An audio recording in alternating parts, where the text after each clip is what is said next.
Mes bien chers frères, hier nous avons fêté la foule innombrable des saints dans le ciel. Aujourd'hui, nous commémorons tous nos fidèles défunts, tous ceux qui nous ont quittés.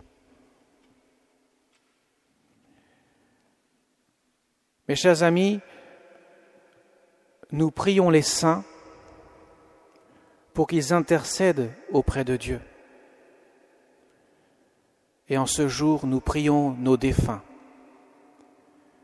pour que Dieu les accueille dans le ciel. Nous avons en quelque sorte les 3 étages de l'Église. Il y a l'Église triomphante du ciel, ce sont les saints. Et c'est une foule innombrable dont on ne connaît pas le nombre, bien sûr. Et parmi ceux-là, il y a aussi ceux que nous avons peut-être connus, qui sont allés au ciel directement, tout droit, parce que leur cœur était plein d'amour de Dieu. Il y a l'Église militante, ce sont nous, les chrétiens d'ici-bas. Et enfin, il y a le 3e étage de l'Église, qu'on appelle l'Église souffrante, qui sont les âmes du purgatoire. Alors, c'est quoi les âmes du purgatoire ? Quand un être cher quitte cette terre, l'âme se sépare de son corps. La mort, c'est la séparation de l'âme et du corps. Le corps reste ici-bas, mais l'âme, elle monte au ciel, si déjà elle est prête à monter au ciel. Et si elle n'est pas prête, il y a ce qu'on appelle le purgatoire. Alors c'est quoi le purgatoire ? Ce n'est pas un enfer au rabais, rassurez-vous. Le purgatoire, en quelque sorte, c'est la vision que nous avons de notre âme, parce que Dieu nous donne cette vision-là, et nous voyons que nous ne sommes pas encore prêts pour rentrer dans le ciel.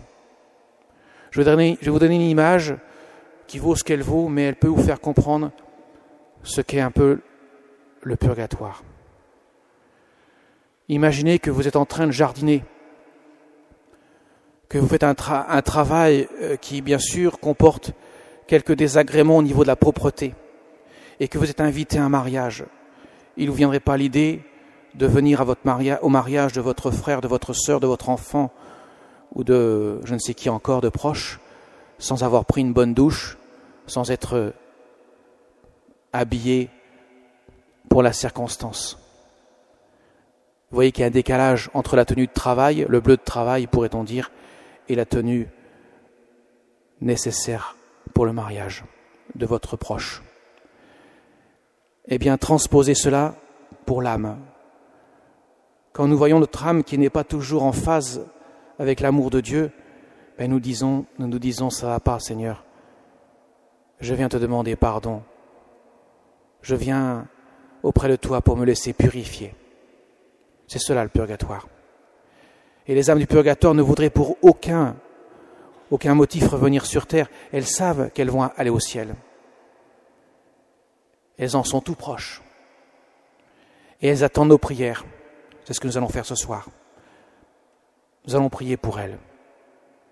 Déjà, elles connaissent en quelque sorte une saveur du bonheur éternel, même si elles ne le goûtent pas en tant que tel. Elles savent qu'elles l'auront au bout du chemin.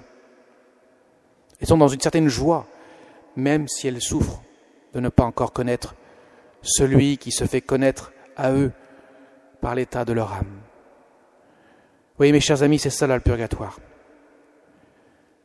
C'est une préparation à l'entrée au ciel. Le ciel, c'est quoi le ciel ?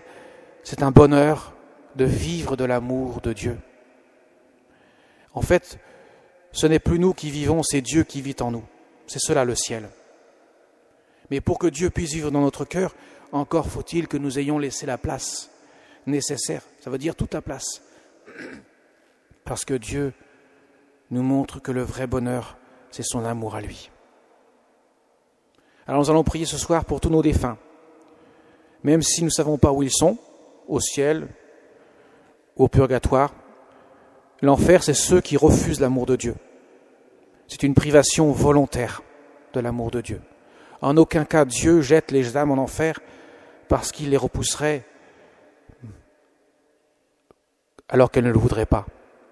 Toute âme qui va au pied du Seigneur demander pardon peut être sauvée. Parce que Dieu nous aime plus que nous pouvons nous aimer nous-mêmes. Il va de soi que notre amour pour nous-mêmes est un glaçon face à la fournaise ardente de l'amour de Dieu qu'il a pour chacun d'entre nous. Alors croyez bien que Dieu fait tout pour nous conduire au ciel, parce qu'il nous aime d'un amour indicible.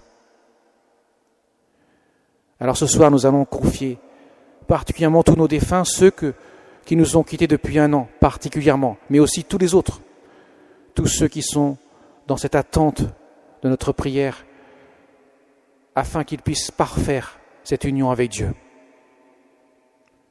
Nous allons les confier au Seigneur, à la miséricorde de Dieu. Nous allons aussi les confier à la prière de la Vierge Marie, notre Mère du ciel, qui intercède pour chacune de ces âmes, qui les montre en quelque sorte à son Fils et qui les fait entrer dans la demeure de Dieu. La Vierge Marie est une maman qui nous aime plus que nous pouvons nous aimer nous-mêmes aussi. Et elle, par contre, est au ciel avec son corps et non pas seulement son âme. C'est la seule personne humaine qui a son corps au ciel avec son âme, comme Jésus, qui est une personne divine.